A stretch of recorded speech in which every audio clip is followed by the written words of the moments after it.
Nahum pasal 2, hari Sabtu, tanggal 31 Januari 2026. Pembongkar maju terhadap engkau. Adakan penjagaan di benteng. Mengintailah di jalan, ikatlah pinggangmu teguh-teguh. Kumpulkanlah segala kekuatan.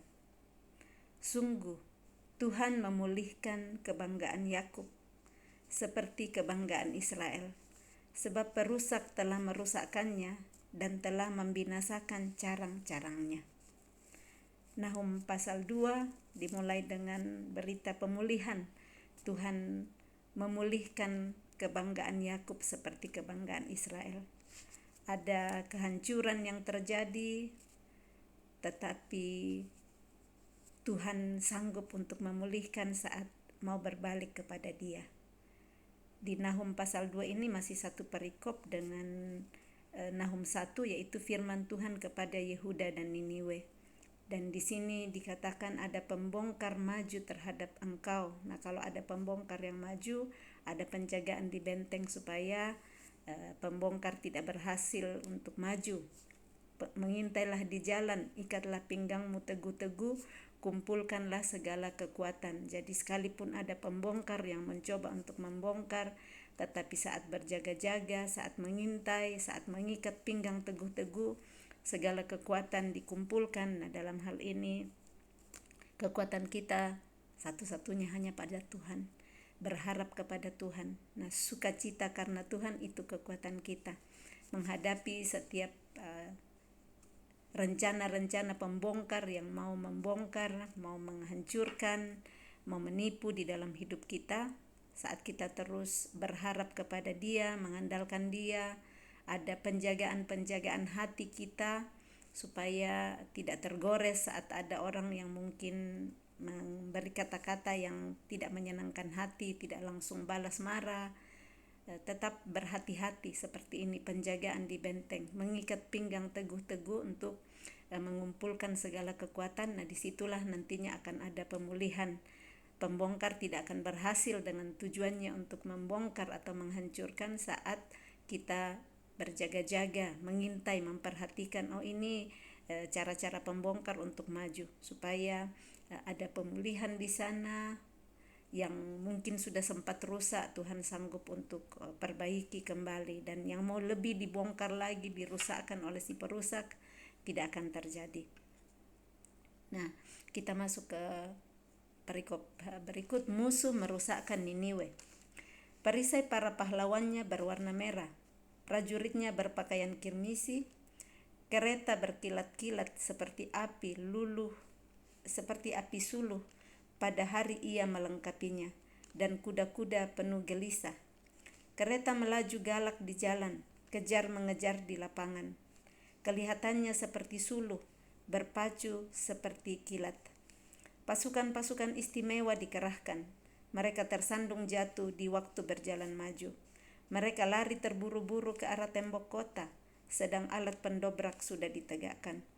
Ini nubuatan tentang Niniwe, di mana Niniwe yang kota sangat besar itu, yang merupakan ibu kota Asyur, yang banyak sekali pergi merusakkan kota-kota besar yang lain, negara yang lain. Nah, ini ada tiba waktunya juga musuh akan merusakkan Niniwe. Kalau kita ingat pembacaan di kitab Yunus, nah saat itu Tuhan kirim Yunus untuk Niniwe bertobat. Nah, pertobatan ada, Tuhan pulihkan, tetapi kemungkinan di sini Niniwe lanjut lagi dengan kejahatan-kejahatan lama yang mereka pernah lakukan, dan sampai musuh akhirnya di sini sudah dinubuatkan musuh merusakkan Niniwe.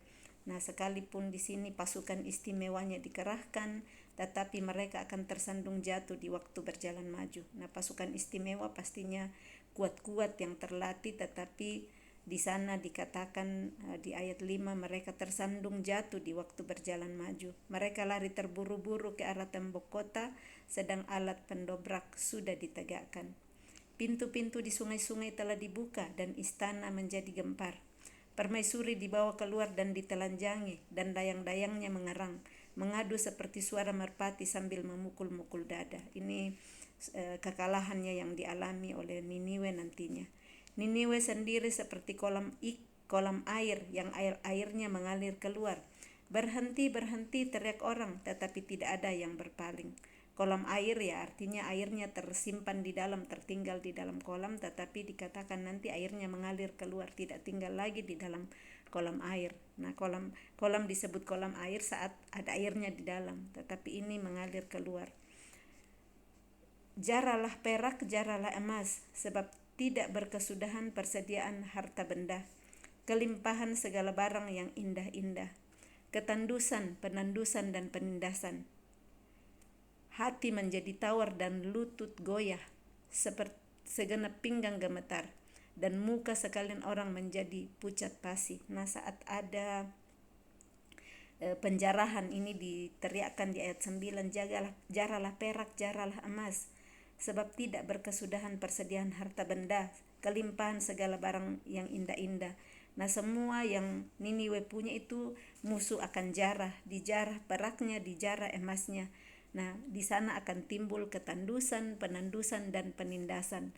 Saat ada penindasan, ada ketandusan, semua hati menjadi tawar dan lutut jadi goyah. Saat semua baik-baik, saat semua hijau, segar, harta benda berlimpah, pastinya Niniwe merasa sangat kuat ya. Musuh-musuhnya tunduk di bawah pemerintahan Niniwe saat mereka pergi untuk menjarah ke satu kota yang lain, ke musuh-musuhnya mereka menang. Tetapi di sini ada waktunya bahwa hati mereka menjadi tawar dan lutut menjadi goyah, segenap pinggang gemetar dan muka sekalian orang menjadi pucat pasi saat sudah dijarah, dikalahkan, ada ketandusan di sana.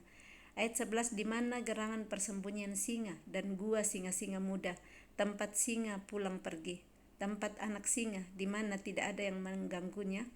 Biasanya singa itu menerkam supaya cukup makan anak-anaknya, mencekik mangsa bagi betina-betinanya, dan memenuhi liangnya dengan mangsa dan persembunyiannya dengan makanan. Jadi diumpamakan seperti singa yang dulunya sangat kuat, ada tempat persembunyian yang aman, ada anak singa yang aman di sana untuk berlindung, tidak ada mangsa yang bisa datang untuk melawan atau mencekik. Hanya mereka singa-singa saja yang menerkam sebelumnya, tetapi sekarang dikatakan di mana gerangan persembunyian singa. Tidak ada lagi persembunyian ini orang Niniwe karena waktunya untuk musuh merusakkan mereka. Ayat 13, lihat aku akan menjadi lawanmu. Demikianlah firman Tuhan semesta alam. Saat Tuhan yang menjadi lawan, semua kekuatan Niniwe tidak bisa lagi menahan kekuatan musuh. Sebelumnya waktu dengan Yunus, Tuhan mengampuni saat mereka berbalik, berpuasa, bertobat habis-habisan. Tetapi saat mengulangi lagi segala kejahatannya, di sanalah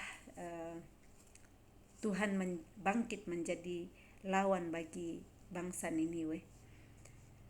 Lihat aku akan menjadi lawanmu, demikianlah firman Tuhan semesta alam. Aku akan membakar keretamu menjadi asap, dan pedang akan memakan habis singa mudamu.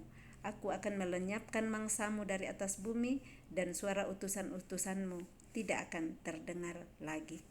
Jadi ini kitab Nahum pasal 2 ini menceritakan tentang musuh yang akan merusakkan Niniwe, yang sebelumnya seperti singa yang kuat, tetapi akhirnya saat Tuhan yang bangkit menjadi lawannya, maka di sanalah dikatakan bahwa pedang akan memakan habis singa muda yang kuat, yang bisa mencabik-cabik musuhnya. Tetapi saat tidak bergantung lagi kepada Tuhan, tidak mengandalkan Tuhan, di sanalah musuh sanggup untuk mengalahkan Niniwe. Pelajarannya bagi kita untuk Nahum pasal 2 ini untuk terus mengandalkan Tuhan di dalam kehidupan kita, terus mempercayai Dia, tidak mengandalkan kekuatan seperti yang Niniwe lakukan ini, mengandalkan kekuatan mereka, mengandalkan harta benda, kelimpahan semuanya, tetapi itu tidak menjamin saat kita tidak berpengharapan hanya kepada Tuhan kalau mengandalkan kekuatan sendiri. Jadi Mari kita terus mengandalkan Tuhan di dalam setiap perjalanan hidup kita. Sudah hari terakhir di bulan Januari 2026, kita kiranya terus memberikan kehidupan kita untuk dituntun, diarahkan, dan dibimbing oleh Roh Kudus untuk tetap mengandalkan Dia di dalam setiap perkara dan perjalanan kehidupan kita. Salam kasih, Tuhan Yesus memberkati. Shalom.